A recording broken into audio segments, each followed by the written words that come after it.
mbokki internet yu ñu suivre seen site information Sénégal 7 ginnaaw ba leen ñëw bu baax a baax te leen ziar te leen jox seen wàccuwaay di am mbégte bu rëy ak kontaan te ñëw fii si Médina ñoo seet si ndaanaan boo xam te ni kenn du ko présenté si football Sénégal muy Talla Fall nekk chargé de communication bu académie Génération Foot ñu war a waxtaanee li nga xamante ni mooy liste Pape Thiaw bi nga xamante ni moo génn mardi bëri polémique nañ ko waxtaanee aussi ñaari jongante amicaux yi nga xamante ni moom la Sénégal war a jouer ak Irlande ak Angleterre nañ waxtaanee aussi mooy AG wu fédération sénégalaise de football bi ñu daal koy tëjee ak polémique bu am si diggante Jaraaf ak Bulldozer mu jëm si demi-finalu coupe du Sénégal Grand Talla maa ngi lay nuyu bu baax a baax di la ziar di la dalal suñu site d'information Sénégal 7. waaw maa ngi leen di nuyu di leen fay ci seet si bi ngeen ma seet si pour ñu mën a waxtaan ci li nga xam ne mooy comme ni nga ko tënkee rek mooy actualité footballistique bi am fi ñu toll nii donc je pense que am na ci ay sujets yu bare yoo xam ne intéressé na peuple sénégalais intéressé na plutôt les amoureux du foot et je pense que ñun ñëpp tey am nañ ci loo xam ne ku nekk am nga ci sa opinion voilà donc ci loolu la ñu war a mën a waxtaan et yaakaar naa ne dinañ ci apporter suñu wàll. Alors le sélectionneur de l'équipe nationale du Sénégal muy Pape Bouna Thiaw génn keroog liste 26 joueurs yi nga xamante ni ñoom ñoo war a jouer jongante xaritoo bi diggante Sénégal Irlande ak Sénégal Angleterre alors liste bi ban gis-gis nga ci am. waaw liste bi xam nga nit moom aussi tamit booy dem. di door a jël sélection je pense que ne aussi tamit da ngay dem à pas feutré. ni ko tubaab di waxee. donc da ngay dem ndànk-ndànk. mënoo ñëw rek bu fekkee ne même da nga am projet wu. changer yenn yi mais di nga am benn ossature boo xam ne da nga ko am ba pare donc ossature boobu ci ngay soox di raam ba mën a apporter solution yi nga xam ne wala projet bi nga xam ne moom nga am ci équipe bi donc fi ñu toll nii def na liste bi je pense que bariwul luñ ci war a mën a contester mais yaakaar naa ni fii ci kanam dina ko mën a permettre aussi mu jauger réellement niveau ñenn ñi fi ñu toll anciens yi mooy ñu woowee les cadres ak les nouveaux qui viennent d'arriver. mais si liste bi gis nañ par exemple au niveau de la défense. ku ci mel ni Kalidou Koulibaly ku ci mel ni Abdou Diallo ak Abdoulaye Seck surtout Abdou Diallo ak Abdoulaye Seck. pratiquement joué tuñ seen club yi. te am na ay jeunes yoo xamante ni ñoo ngi briller ci club yi nga xamante ni ñoo ngi nekk ku ci mel ni Abdoulaye Niakhate Ndiaye ku ci mel ni Moustapha Mbow bi nga xam ne récemment mu nekk moom moo yéegal Paris FC ak Ousmane Diaw. jeunes yu mel noonu jàpp woon ni mën nañoo ñëw intégrer li nga xamante ni mooy liste bi. mais man dinaa la ci yokkal Sadibou Sané bu FC Metz. donc moom Pape xam na ko déjà. ak loo la. Aboulo donc Pape xam na surtout sax Sadibou parce que nekkoon na ci équipe am donc xam na ko donc li nga wax aussi tamit loolu aussi tamit lu mën a nekk la mais comme ni ma wax rek en introduction dafa am yoo xam ne doo gaaw bouleverser ce groupe ñooñu ay cadre lañu cadre nag dafa am noo koy traité munoo ñëw rek jékki-jékki génne leen brutalement peut-être ci match yi xëy na di nga xool ñenn ñi et puis di nga gis réellement seen niveau sur le plan international parce que équipe yooyu ñuy dajal du équipe caaxaan di nga xam ne est-ce que ñii réellement amati nañ niveau bi ñu am parce que championnat yi ñuy jouer c'est vrai que c'est pas des championnats de référence donc championnat la yoo xam ne tey vraiment bon on va pas aller dire que c'est des championnats de seconde zone mais terewul ne xale yi aussi tamit ñi nga xam ne ñu ngi jouer Ligue 1 di jouer Ligue des champions nekk ci Big Five comme ni ñu koy waxee les 5 plus grands championnats donc je pense que aussi tamit ñooñu tamit war nañ leen mën a bàyyi xel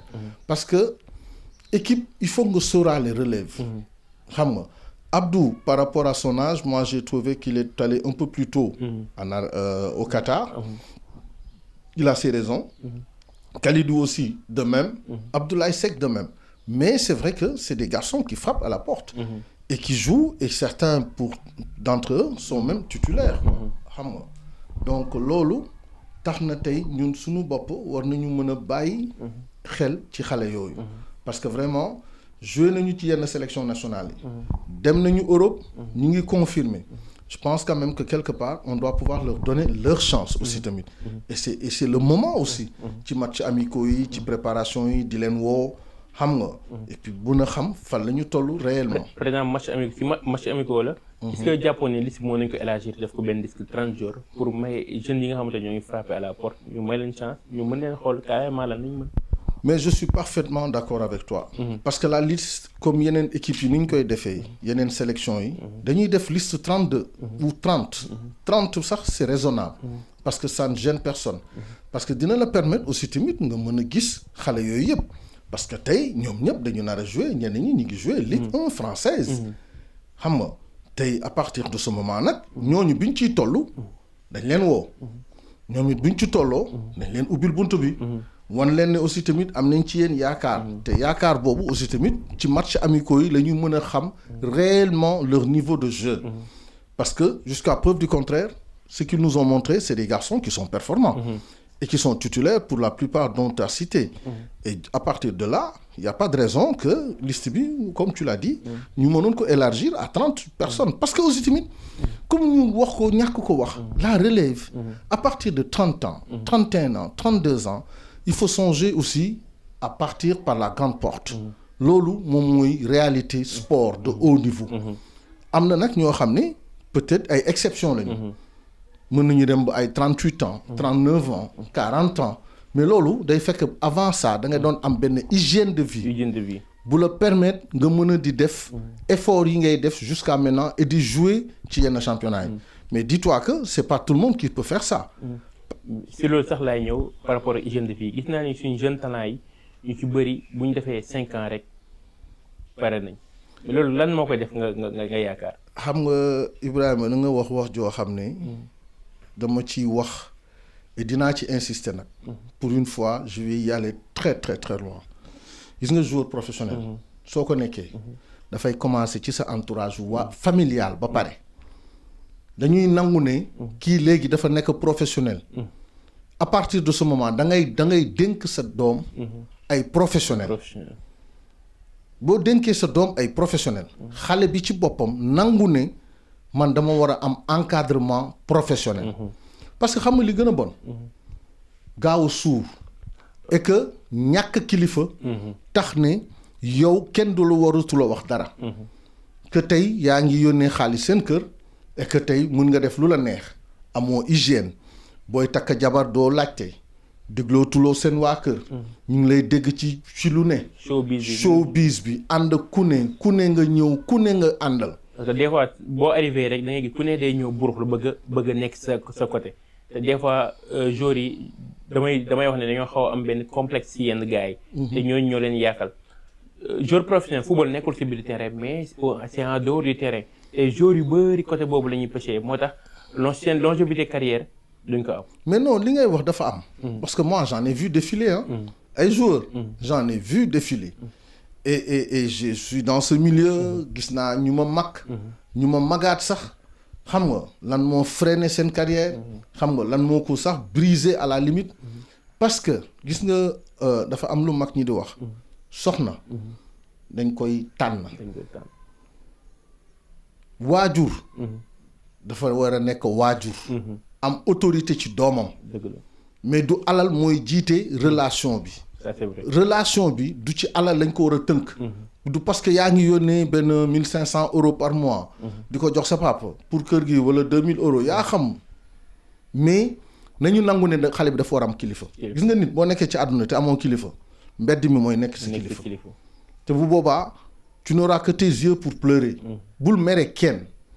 te loolu moo dal ci li ngay wax nii gis nga li ngay wax nii dafa am importance parce que chaque jour que Dieu fait ñu xool benn génération boo xam ne et puis li gën a metti mooy nit bu dul déglu nanguwoo am kilifa lu ñu la wax nga ne kii dafa compliqué dafa bari wax dafa bari lu muy kaas dafa nii dafa naa yow sa bopp lu ñuy sikkal et Dieu sait laisse-moi terminer Dieu sait yow yéene rek nga am ci ñoom soxlawoo ci 1 euro ci seen am-am à la limite sax je te dis je peux me passer d'eux mais ce serait un plaisir de les voir évoluer jusqu'à un certain niveau yow loolu nga leen di ñaanal foo toll parce que su suwee mooy nga toog tey nekk sa kër di seetaan gis ñu naan la kii kat sa jarbaat la tey moo toll fii mooy def lii mooy toj Real de Madrid pourquoi duñ mënuñu egg ba foofu toj Real nekk titulaire Barcelone nekk titulaire Man City et pourtant il y a d'autres nationalités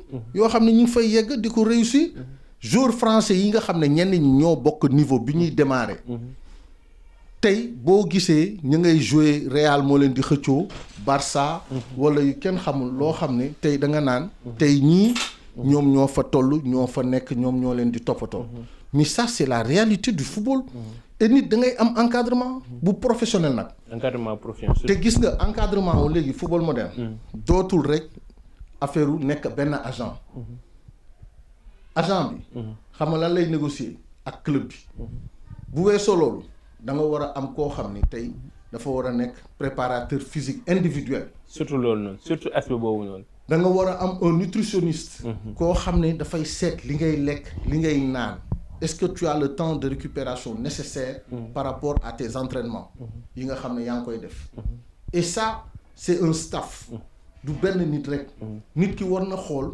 pourquoi tu es en forme pourquoi tu es en méforme ñu war a toog waxtaan discuter ci loolu ba nga xam ne bu ñu paree dinañu war a xool lan moo tax prenons le cas d'Ismaïla Sarr Ismaïla Sarr à un moment donné il était en dedans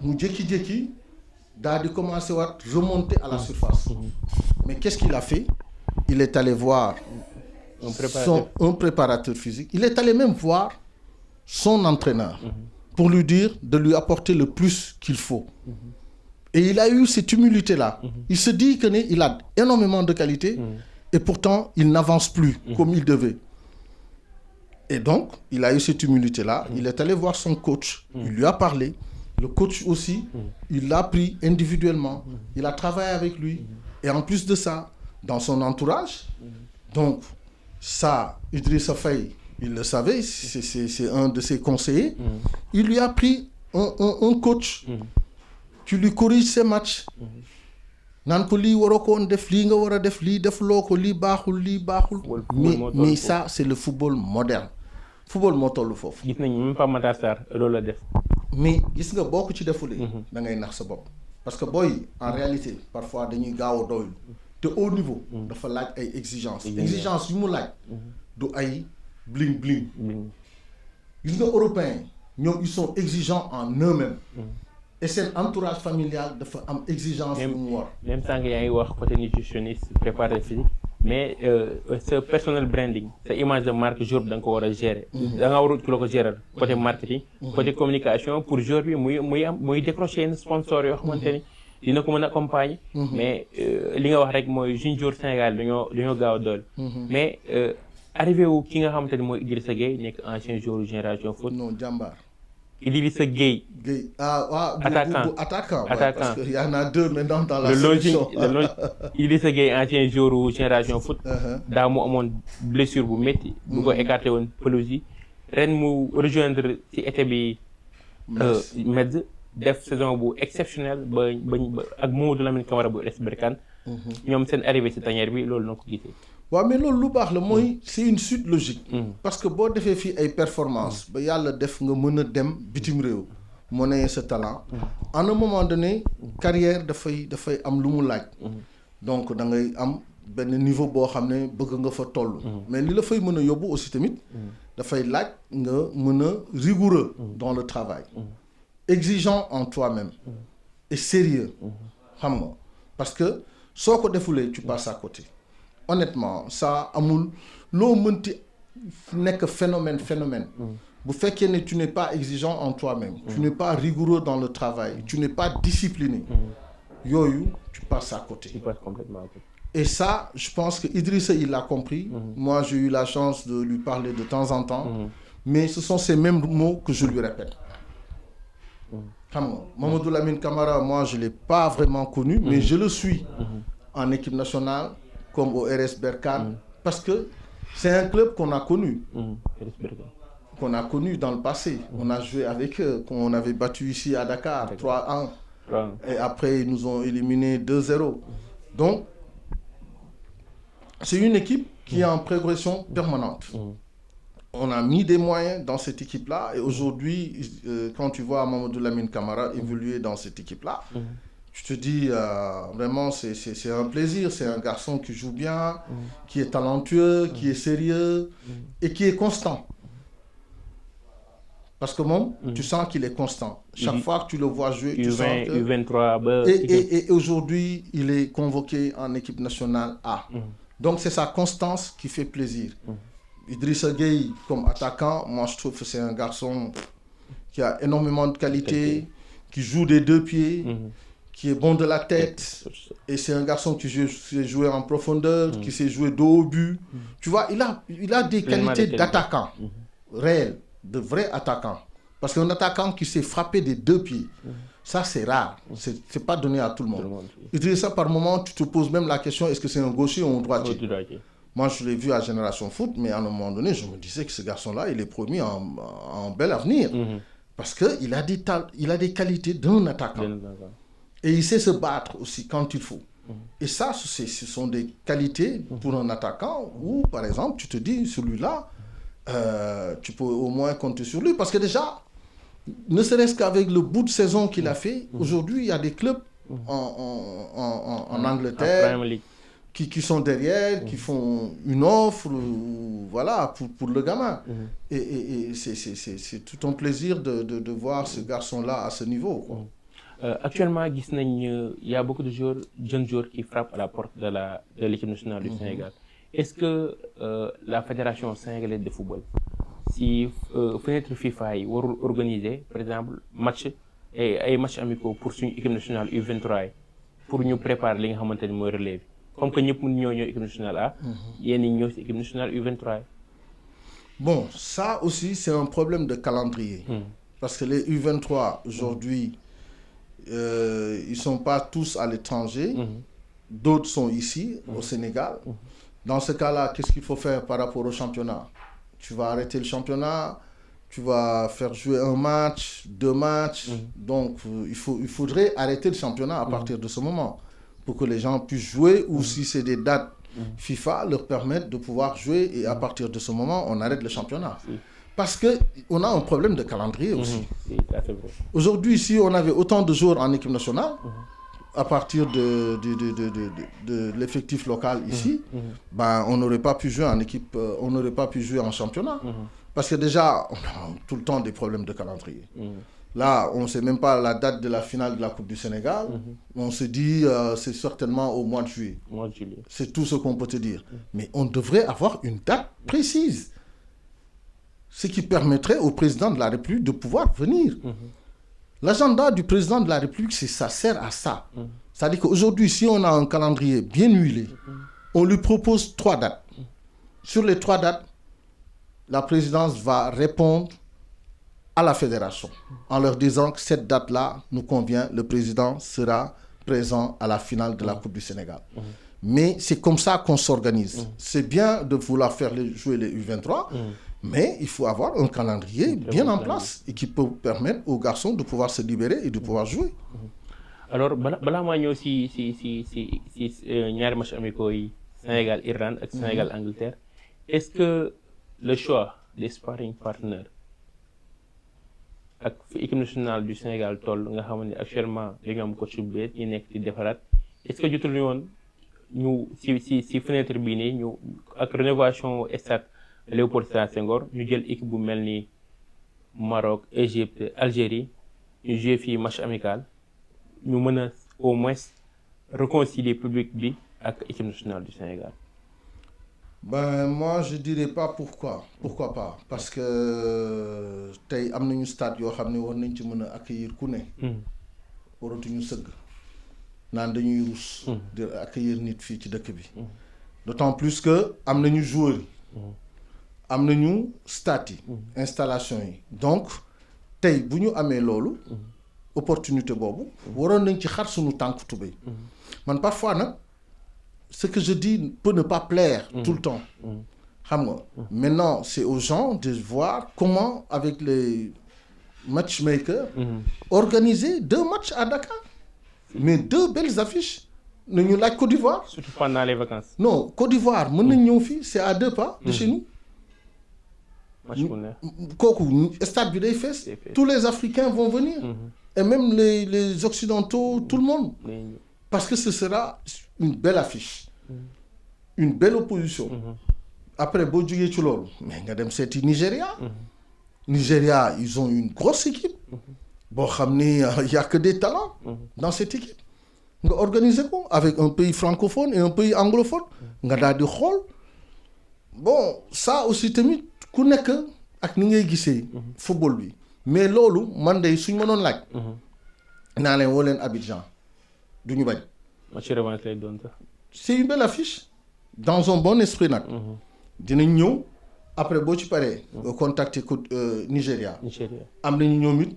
ay joueurs de talent de grande classe. boo leen wooyee bu ñëwee fii Sénégal gars yi dinañ dem. parce que déjà c'est des clubs c'est des sélections africaines. Et en même temps on va inaugurer le stade comme tu dis. On aura deux possibilités. Abdoulaye Wade. et Léopold Sédar Senghor. Donc ñooñu foofu war nañ fa mën a woo ku ne amul benn problème surtout que l'inauguration xamoon nañ à peu près kañ la. donc waa ji li muy organiser foofu peut-être Sénégal aussi tamit ñoom dañ ciy xalaat liñ ci war a am. ñaata lañ ci war a am parce que affaire bi tamit business la. xam nga business boobu. ah mais si football bi moo toll noonu. ba léegi business la. ku ko ci yaakaar ne noonu mun nekkul rek. da ngay nax sa bopp.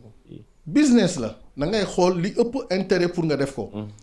soo ko organiser fii daal di def e-ticketing yooyu. dugal ko. gars yi dinañ jaay ticket yi sans mu am benn problème. ñun nag digital boobu la ñuy bañ parce que def nañ ko fii am ci recette 600 millions. pourquoi duñ ci dellu soit. ci lañ war a dellu parce que jamono moo toll. non defoon nañ ko ci benn match. Abdoulaye Wade. on a eu une recette de 600 millions. 600 millions et j'insiste là-dessus parce que nit ñi ñoo génnee chiffres yi. 600 millions. te boobu dañ ko jaay. ci digital. mais biñ ko commencé waatee jaay ci mbedd yeeg ay points de vente. marché noir yi nga xamante ni moom. lan la lay apporter lu ñu dara. et c'est dommage quoi que opportunité yu mel nii ñun duñ ko saisir à temps. nga xaw archaïque.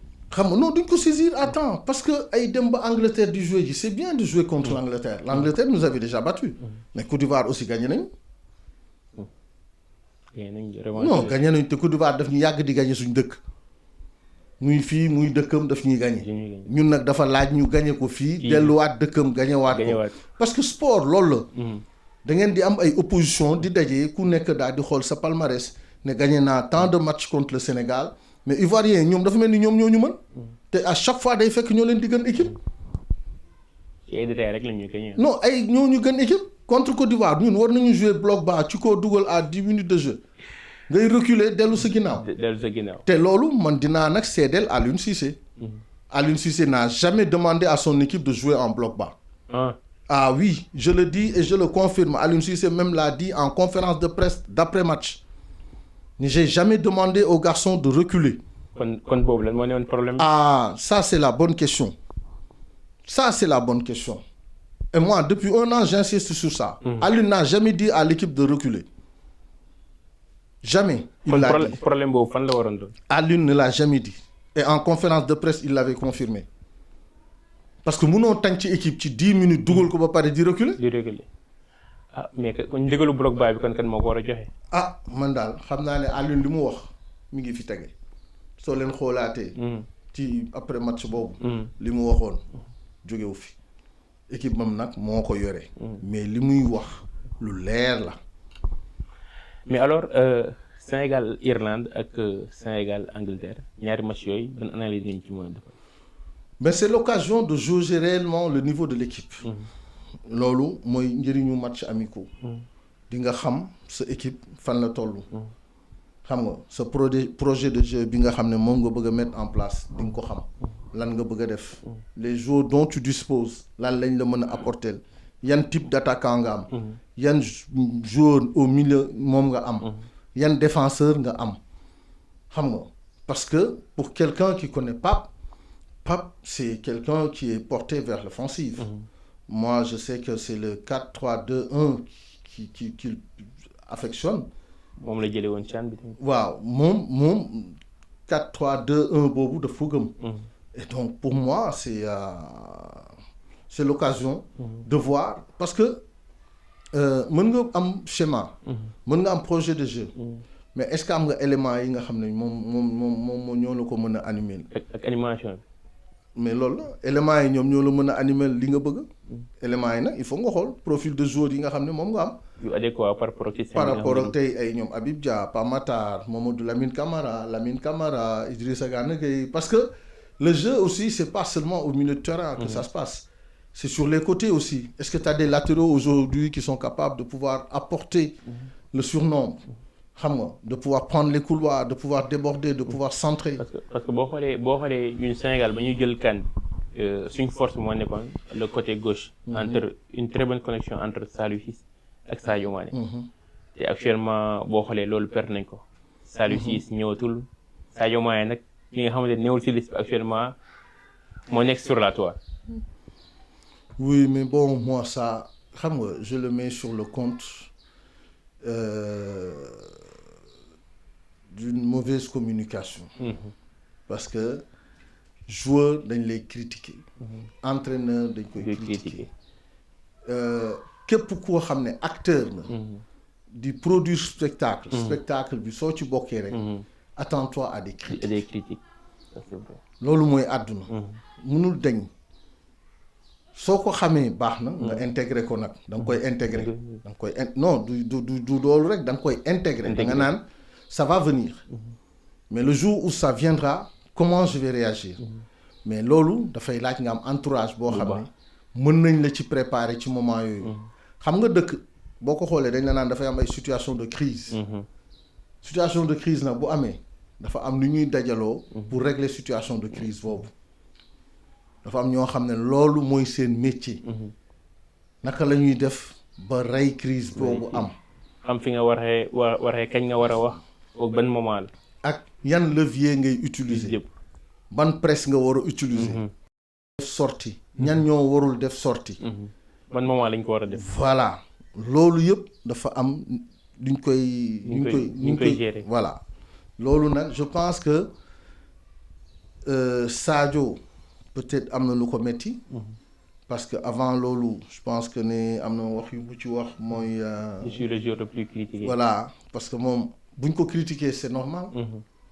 mais dañ koy critiquer. non buñ ko critiquer c'est normal. parce que on attend toujours plus de lui. l'espoir de tout un peuple. mais loolu la boo doxulee ñëppay jaaxle les gens nag bu boobaa dinañu wax. peut-être ça peut ne pas plaire. Mais les gens n'ont pas la mémoire courte. On sait très bien par où on est passé avec toi. Tu as beaucoup donné pour le Sénégal, mais le Sénégal aussi t'a énormément donné. Mais loolu mooy àdduna. Les critiques, ça en fait partie, c'est la vie. Peut-être que communication Pape xëy na mënoon nañ ko gën a defar. ba nga xam ne ñun mën nañu bañ a xam sax li xew. Exactement.